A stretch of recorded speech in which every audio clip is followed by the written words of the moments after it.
Hello again. I want to talk to you about British North America and what life was like for the colonists. First of all, let's figure out what your average colonist was like. Most of them were poor when they came over. Remember that some of them were convicts that were given the choice of being hanged or spending a lifetime in prison or debtor's prison or coming to the New World.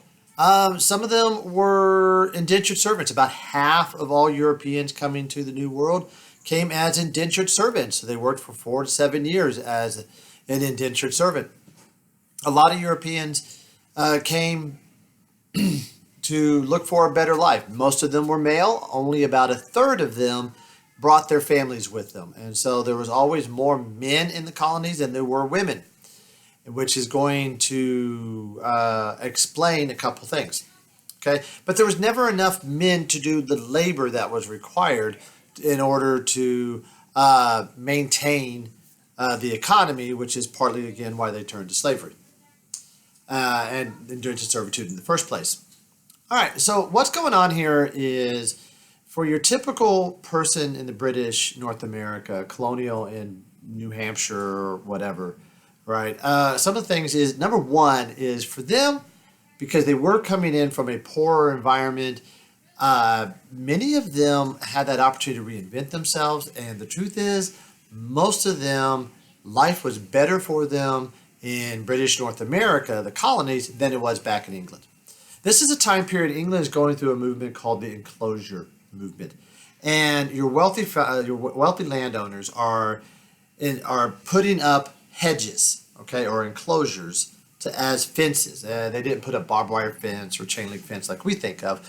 They put up plants or they put up hedges, which is kind of like some rope and some bare, real thin fence, and then planted plants, ivies and what have you along it, and then that plant becomes essentially a wall. Okay, and they do this because they're getting rid of their large fields and kind of moving those over to Ireland because they want Ireland to become the source of their export wealth, their wheat. They want to convert Ireland into kind of the wheat capital of Europe. And then in England, they're replacing all those wheat fields with herds of sheep and raising them for the wool. The problem is, if you're a landowner, you do not need as much workers for sheep as you do for wheat. And so you lay off lots of people, which is how, there's no jobs in the country. So you move to the big city, you hear about this new world, you run into a person who's recruiting, hey, you know what, be an indentured servant for a certain number of years, and then you can start over in the new world and you'll be debt free. And for a great many people, this was very attractive, and so a lot of them came over. And what they found was, number one, is when they were working for wages, oftentimes their wages were better in the British colonies than they were back in England. This is because of labor shortages. There was never enough skilled labor. And so if you were a shipwright or a cooper or somebody that had some sort of skilled labor, for example, a hat maker or a barrel maker, a cooper, right, then those people were paid a little bit more in the New World than they were in the Old World. Another thing that really kind of helped with financial situation is that your taxes were lower in the colonies than they were in the back in England. And this kind of flies in the face of maybe what we've heard about that, the no taxation without representation. The reason that's going to be angry, we're going to find out why they were so mad about these new taxes, is basically they had no taxes before. And so when you introduce those brand new taxes, people get pretty angry. And so, but for the most part, during this time period, we're still in the early 1700s, or so. Wow, things are going pretty well. If you can make it over here, if you've got the money, things are going pretty well if you're a European. Of course, as is probably doesn't have to be said too much, if you're an African, things are very different. If you are being brought over oftentimes, I've already mentioned how the slavery would work. with enslaving other villages, and so then you would come over and you would be worked very hard. You were probably worked in if you brought from Africa, you probably went to Brazil or to the Caribbean to work in the sugarcane fields, or if you were brought to the United States, you worked in the tobacco fields, and that was extremely backbreaking and hard labor. And you lost your culture. I think that's probably one of the things is that, like, I am Scottish, I am Irish, I am English, I am German, I am Dutch. I have ties to my ancestry and my culture, and for many of the slaves, one of the things that they lose is their touch with their ancestry. A lot of African Americans who are the descendants of slaves, actually, it's very difficult. They may or may not know where in Africa their ancestors lived, because their ancestors were enslaved, thrown into ships, and they were just all sold as Africans, not as Ashanti, not as people from Ghana or from Mali. They weren't Malis, they weren't Tutus or Hutus or um, you know.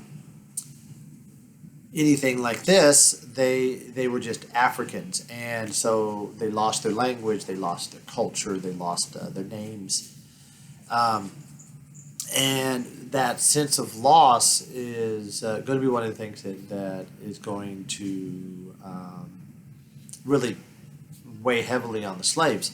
Another one is that they weren't their owners were frequently they at least made an effort to Christianize these Africans, although many of them were Christians when they came. They made an effort to Christianize them for the benefit of their soul. We work their body, but their soul belongs to God. And so there was a sense of, in fact, church services, which were, of course, were segregated.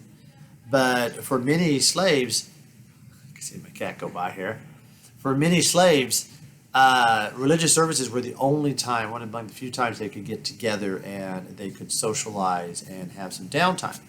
And so religion became extremely important to their Christian. But because they didn't have steady, organized services, many times their services are going to be blended with their native beliefs, such as the kind of think voodoo kind of situations, and that's going to give a very unique feel to African American Christianity as they bring in some of the spiritualism that was prevalent in Africa and in the Caribbean, especially in the Caribbean. And so they brought in, and this also gives rise to code words, which is kind of a strange thing. Sorry, my cat distracted me. I have ADD. So one of the things that happens is that they don't want to be slaves, but they can't openly talk about not being slaves. And so the African churches, African American churches, slave churches, they talk a lot about what's called liberation theology. And that liberation theology, in one sense, it sounds like they're talking about liberation after death, where they get to go to heaven and get a reward. But if you listen to it more closely, you hear they're actually talking about other things in addition to that. For example, there's an old American folk song called "I Am a Poor Wayfaring Stranger," and it goes, "I am a poor wayfaring stranger, traveling through this world of woe. But there's no sickness, toil, nor danger into this land to where I go. I'm going there to see my father. I'm going there no more to roam. I'm only going over Jordan. I'm only going over home." Well, the Jordan River oftentimes was a metaphor for the Ohio River, because if you could get over the Ohio River, you could potentially have won your freedom, because you'd be beyond the reach of your slave owner. And so that liberation theology takes on a double meaning, and so that is also happening.